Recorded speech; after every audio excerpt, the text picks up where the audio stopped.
ناظرین، رجب بٹ پاکستان کے ایک مشہور یوٹیوبر ہیں جو اپنی روزمرہ زندگی پر ویلاگز کے لیے جانے جاتے ہیں اور ان کے چینل پر 60 لاکھ کے لگ بھگ سبسکرائبرز ہیں۔ دوستو، رجب بٹ کے خلاف لاہور میں ایک مقدمہ درج کیا گیا ہے جس کی FIR میں پیکا ایکٹ اور مذہبی جذبات مجروح کرنے کی دفعات شامل کی گئی ہیں۔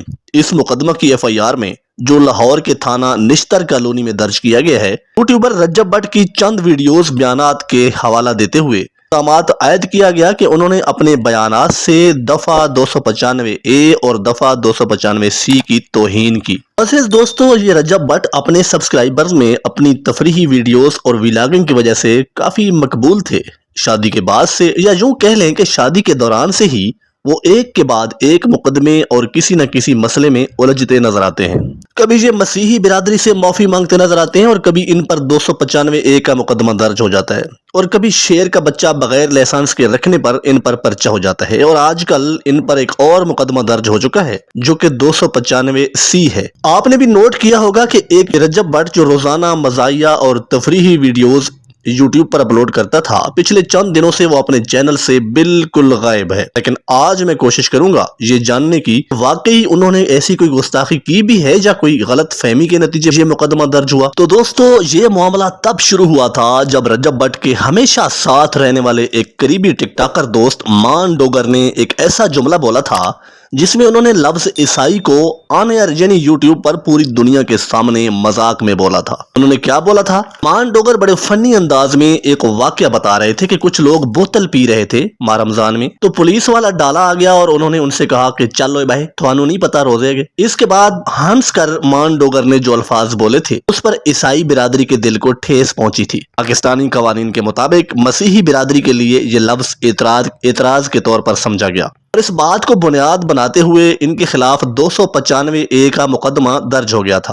کیونکہ ان کی یہ ویڈیو وائرل ہو گئی تھی اور مسیحی برادری نے اس پر شدید غم اور غصے کا اظہار بھی کیا تھا۔ لیکن رجب بٹ اور ان کے دوست مان ڈوگر نے باقاعدہ چرچ جا کر مسیحی برادری سے معافی بھی مانگی، جس پر انہیں اس مرتبہ معاف بھی کر دیا گیا۔ لیکن یہ معاملہ اور تنازع ان کے لیے آخری نہ تھا، اور نہ ہی یہ پہلا کوئی مسئلہ تھا، کیونکہ اس سے پہلے کئی بار انہوں نے کئی لوگوں کے خلاف یا کسی کمیونٹی کے خلاف متنازع جملے بولے اور پھر وہ معافی بھی مانگتے نظر آئے، اور کسی نہ کسی وجہ سے انہیں معاف بھی کر دیا جاتا رہا۔ لیکن اس مرتبہ معاملہ کسی اور نوعیت کا ہے، اور اب تنازع شدت کی شکل اختیار کر چکا ہے، کیونکہ اب رجب بٹ پر 295C کا پرچہ ہو گیا ہے۔ یہ دفعہ توہین رسالت کے متعلق انتہائی حساس اور سنگین نوعیت کا ہوتا ہے۔ ناظرین، اس الزام کے بعد ابھی تک رجب بٹ سوشل میڈیا سے زیادہ تر غائب ہو چکے ہیں، یعنی کہ ان کے سوشل میڈیا اکاؤنٹ اب ایکٹیو نہیں لگ رہے۔ اب تو ایسا لگ رہا ہے کہ معاملہ اس مرتبہ آسانی سے حل شاید نہ ہو۔ کیا آپ جانتے ہیں کہ 295C کا یہ معاملہ کیسے ہو گیا تھا؟ دوستو، یہ تنازع شدت اختیار اس وقت کر گیا تھا کہ جب رجب بٹ اپنے ایک ویلاگ میں ایک اعلان کرتے ہیں کہ وہ اپنا ایک پرفیوم لانچ کرنے جا رہے ہیں، اور انہوں نے یہ کہا کہ اس پرفیوم کا نام ہوگا 295۔ رجب بٹ نے مزید یہ بھی کہا کہ ان کے استاد سدھو موسے والے پر بھی دفعہ 295 لگی تھی، اور مجھ پر بھی اس طرح کے 2 مقدمے لگ چکے ہیں، یعنی 295A اور 295C، اور میرا جو پرفیوم جو لانچ ہونے والا ہے اس کا نام بھی 295 ہوگا۔ ناظرین، ان فکرات کا بولنا تھا کہ یہ فکرے سوشل میڈیا کے ذریعے جنگل کی آگ کی طرح پھیل گئے، لوگوں میں غم و غصے کی لہر دوڑ گئی، لوگوں نے ان پر گستاخی کا الزام لگا دیا، اور کئی مذہبی جماعتوں نے اس بات پر بہت سخت رد عمل دیا اور ان کے خلاف 295C کا مقدمہ درج کر دیا گیا۔ ناظرین، یہ الزام کوئی عام نوعیت کا نہیں ہوتا، یہ ایک ایسا الزام ہے جو کسی کی زندگی داؤ پر لگا سکتا ہے۔ اسی وجہ سے رجب بٹ بالکل خاموش ہو گیا ہے۔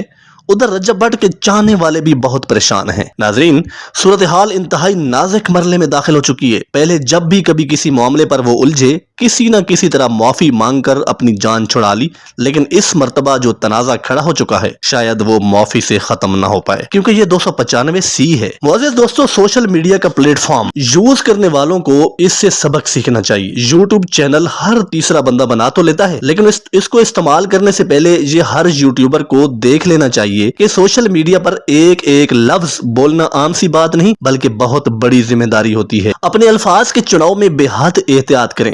خاص کر جب کوئی ایسی بات کریں جس کا تعلق کسی مذہب یا عقیدے سے ہو۔ معزز دوستو، آپ کیا سوچتے ہیں کہ کیا واقعی رجب بٹ نے ایسی کوئی غلطی کی ہے یا کسی اور دباؤ کا نشانہ بنے ہیں؟ رجب بٹ نے کچھ دن پہلے قرآن مجید پر ہاتھ رکھ کر حلف بھی دیا ہے کہ ان کا مقصد توہین رسالت نہیں تھا، بلکہ میرے منہ سے یہ الفاظ لا علمی میں نکلے ہیں اور میں معافی کا طلبگار ہوں اور توبہ کرتا ہوں اور 295 نام کے پرفیوم کو ختم کرنے کا اعلان بھی کرتا ہوں، اور اگر میرے ان الفاظ سے کسی کی دل آزاری ہوئی ہے تو میں سب سے معافی مانگتا ہوں۔ یہ الفاظ تھے رجب بٹ کے، لیکن ابھی پولیس کی جانب سے یہ کہا گیا ہے کہ جیسے ہی رجب بٹ پاکستان واپس آتے ہیں انہیں گرفتار کر لیا جائے گا۔ ناظرین، رجب بٹ کے وکیل عرفان نقوی ہیں جو یہ کہہ رہے ہیں کہ کچھ لوگ اس بات کو مذہبی رنگ دینے کی کوشش کر رہے ہیں، حالانکہ ایسا نہیں ہونا چاہیے۔ وہ کہتے ہیں، یعنی کہ ان کے وکیل کہتے ہیں کہ 295 کا نام لینا کوئی جرم نہیں ہے۔ اگر کسی گاڑی کا یا گھر کا نمبر اگر 295 ہو تو کیا اس پر بھی دفعہ 295 سی لگ جائے گا؟ لیکن میری تمام پاکستانیوں سے گزارش ہے، اشتعال انگیزی کی بجائے پولیس کو اپنی قانونی کارروائی کرنے دیں اور اداروں کو تحقیقات کرنے دیں